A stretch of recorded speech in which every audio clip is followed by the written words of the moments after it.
So hey friends, আমি আবার চলে এসেছি। আজকে কি করেছিলাম আমার লাঞ্চ মেনুতে? তো আজকে আমি করেছিলাম সয়াবিনের ঝোল, লাল শাক ভাজা আর ঢ্যাঁড়স ভাজা। তো লাল শাক ভাজা আর ঢ্যাঁড়স ভাজা তো জানেন কীরমভাবে করতে হয়। লাল শাক ভাজা আমি ফোড়ন দিয়েছিলাম শুকনো লঙ্কা আর রসুন, সিম্পল ব্যাস। আর ঢ্যাঁড়স ভাজা শুধু নুন হলুদ দিয়ে ভেজে দিয়েছিলাম আমার মেয়ের জন্য, আর আমরাও একটু একটু খাবো সেটা না।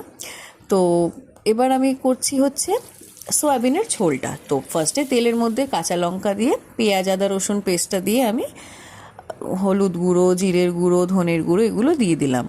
এবার একটু টমেটো পিউরি দিলাম। টমেটো পিউরিটা ভালো করে কষিয়ে নিয়ে, সব মশলা কষিয়ে নিয়ে আমি সয়াবিনটার সাথে ভালো করে কষিয়ে নেবো। তারপরে কাঁচা আলুগুলো আমি দিয়ে দেবো এর মধ্যে। এটা একটু ভালো করে নেড়ে চেড়ে নিয়ে আমি জল দিয়ে দেবো, যেই মশলার ধোয়া জলটা আমি দিয়ে দেবো। তারপর আমি একটুখানি ঢাকা দিয়ে দেবো। ফুটছে, ফোটার পর আমি একটু অনেকক্ষণ পর আমি একটু গরম মশলা দিয়ে দেবো। তারপরেই হয়ে যাবে আমাদের ঝোল রেডি।